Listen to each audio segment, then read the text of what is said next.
There was a lot of cost. I did spend some time in a psychiatric ward. They're being persecuted. Parents didn't come to our wedding. A lot of hurt. This is not gonna look like your parents' house. Getting married, mistake. Love is a decision. Something had to change. I've never felt more sure there is a God. Christ has powerfully come to me. Best days with the Lord have to be ahead of me. It's up to me. There's no going back.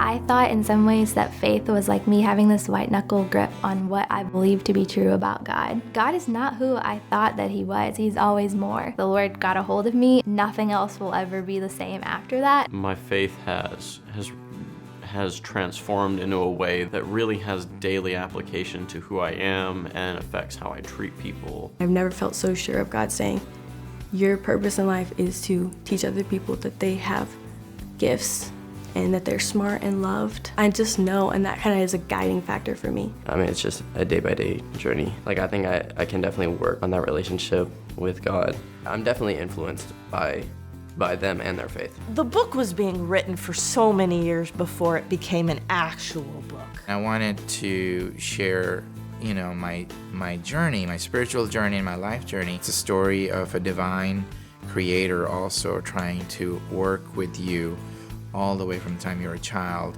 to introduce himself to you, and he had to bring me all the way to the States for that.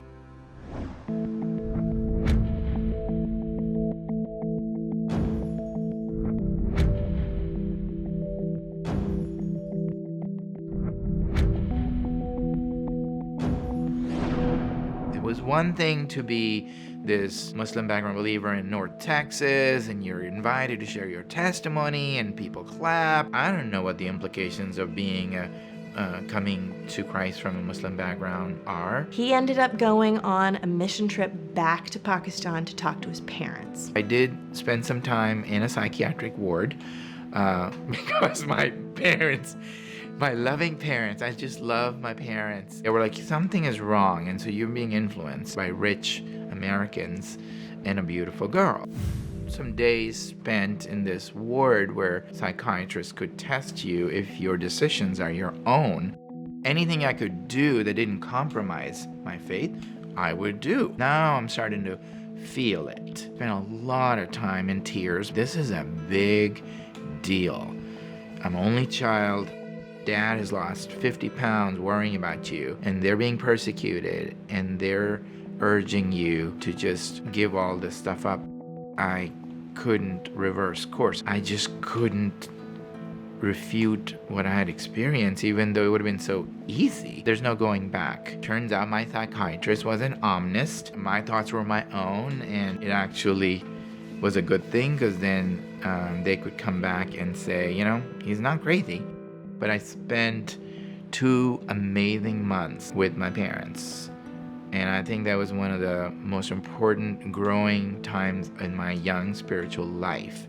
There was a lot of cost. Things could have happened to him that didn't, that we're all very grateful for. His family didn't disown him. They didn't beat him up. He chose and found his own path and his own journey. That's inspiring to know that it doesn't matter where you are, you can still go back. The entire world told him that this is who you need to be, this is the structure, this is the plan for your life, and he was able to free himself. Really inspirational. Hearing his story, it's kind of pretty cool to be his son, and having him as a dad kind of gave me like a new outlook on life, because it's like it just shows that really anything is possible.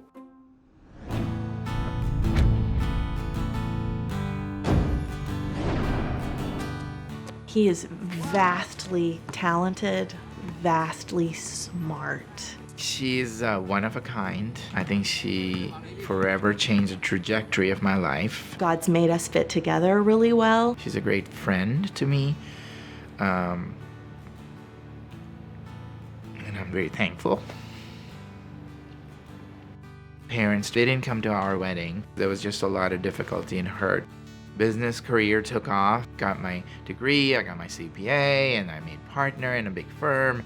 Intercultural marriage is a hard. challenge. When you marry someone, you marry their whole family. Well, now you're marrying their entire culture. Trying to work out all those places where this does not fit. I just cornered him in our apartment one night and I said, you know, our getting married, it was an enormous mistake. And he looked at me and just with all the grace he could muster, he just said, I did not make a mistake when I married you. I married exactly who God told me to. I handled it poorly. I think I handled it poorly on a regular basis. A friend was going to a conference and I remember going to the conference with her.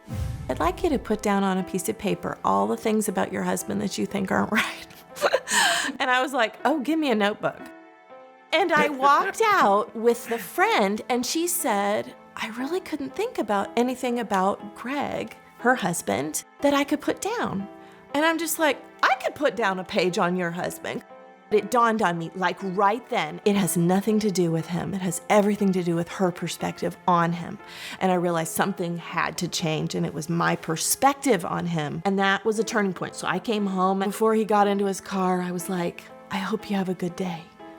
And he just looks at me, and he gets in the car, and he drives off. And the next day, I said it again. Saying love is a decision, right? We had to make that decision. A change of your perspective, allowing God to really inform your perspective on your marriage, on your kids, on whatever. If God is informing those things, there's a way out. It was definitely a learning process, and adding the cultural gaps made it even more challenging. But, you know, here we are.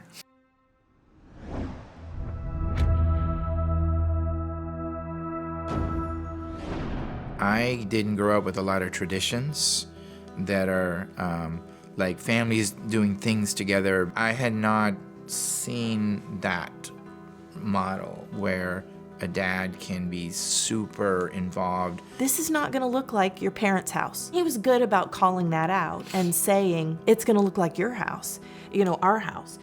Having this intercultural marriage has allowed me to be able to expose my culture to my kids, and that there's more than one way. That God made people of different cultures and different backgrounds, different colors. Take my culture and background and her very stable culture and family views and meld it into this new thing that God had started.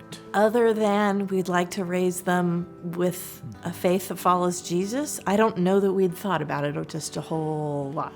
For all the mistakes we've made, like we gave it 110%. Like we absolutely had your best interests in mind. It may not have come across the right way.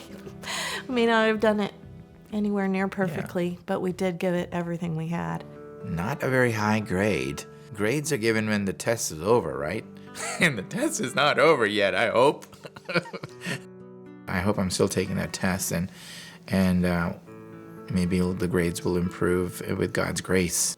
My parents did a good job of raising us all to be very independent, very strong people. And I think that they instilled that in us because they're very much their own people. They're not like anybody else that I know. My mom is absolutely amazing. She's the person I want to be. I'm following in her footsteps. Probably the most powerful female role in my life. She gave me that belief in myself. The rock of the household, like holds everything together. She's like the glue. As similar as I am to my mom, a lot of that is my dad's gifts and strengths and resiliency that he has from his history and his story. I get to kind of have watched firsthand and see it in my life too. He's hard to describe. He's a really unique person. I don't think I've ever met a person quite like him. He really does see the best in people. Taught me how to treat people correctly. He taught me how to also listen before you speak. He makes time for us, and he's very kind and listens. He's the best listener I know. Definitely, I would say my biggest role model. One of my first memories is even just like me wanting one of those little Gideon Bibles really bad. And my dad was like, well, I mean, you can have the Bible, but do you know what that means? Do you know what reading a Bible means for you? Christianity is kind of like, it's the root of both of their lives, really. Like, and I mean, it's really obvious just in the way that they live. Seeing it in more than just church and seeing it and really seeing it in their daily lives because of the way that they live, like that it obviously kind of leaks into me.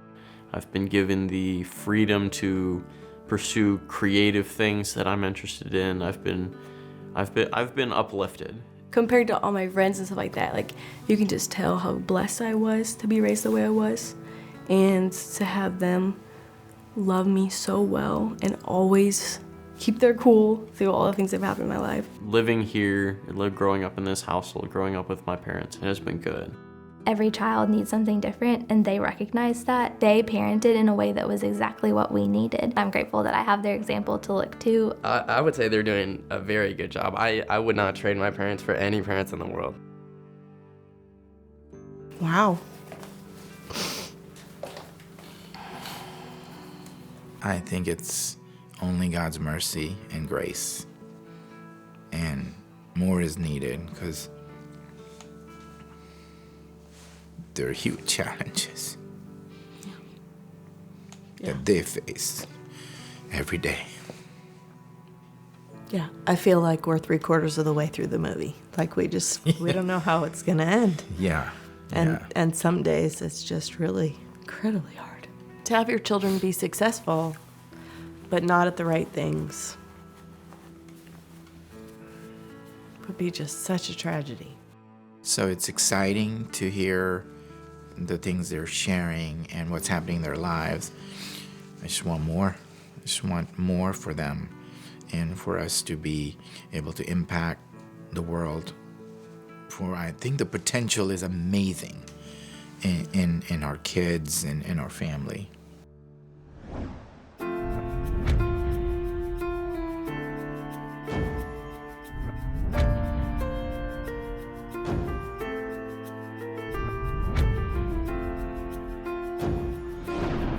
I'm realizing, and I think you, Judy, is too, is we're still parenting. Made the assumption that if you get your kids through high school intact, if you get your kids through college intact, if you get them married to a sweet Christian person that loves Jesus, they'll be okay. And then I can stop working so hard at this. And I'm just realizing they're always your children. They're never not your children. Sometimes maybe it takes too long to realize there is a major battle out there for the hearts and minds of the kids. Don't outsource your responsibility. He says to our kids, we reserve the right to get smarter. Do we love everybody equally? Yes. Do we treat everybody the same way? No, we don't, because each of them are individuals and they each need something. They need something different. I've never felt more sure that there is a God who loves me very much and calls me to love people the best way I can. I think it's two separate things, their journey and my journey, and obviously I can see them as role models, but it's still up to me to make my own choices and sort of see what that plan is and where he wants to take me. But I mean, I'm open. Christ has powerfully come to me in my life. The older I get, the more I see him appearing in my life in ways that I wouldn't have originally thought possible. I have to keep looking at my life and say the best days of me with the Lord spiritually can't be behind me. Like, they have to be ahead of me, and that's something that I want to keep moving toward. I think every one of them has the potential to be a world changer. There's a lot of this self-help and trying to just achieve things on your own. Ultimately, the Lord's the one that grants those things, and so I keep reminding them that this stuff has happened because God's hand of blessing is on our family.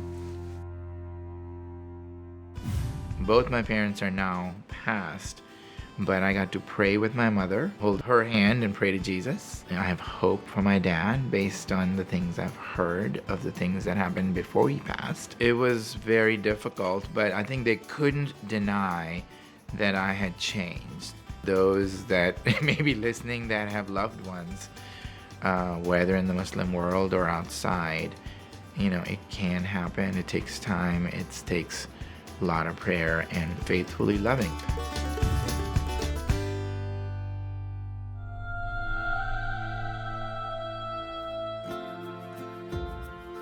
God is love, and love comes from God. In 1 John, the Bible tells us that God is not only all-loving, but that he actually is love itself. The heart of the Parent Compass television show is to bring the transforming love of God to families everywhere. In every Parent Compass episode, true stories reveal family struggles and how their lives were radically changed by the love of God. Parent Compass, an award-winning television series, is completely funded by people like you. If you have been touched by God and you want to share God's love to others, would you please pass it on? Jesus tells us to go into all the world and to tell about Him. With your donation, you allow us to take this television show into many different nations and in many different languages, free of charge. And a portion of your donation goes to Parent Compass Outreach to feed starving children. Your gift does so much. To make your tax-deductible gift, go to parentcompass.tv/donate. That's parentcompass.tv/donate. And thank you for sending love and hope around the world.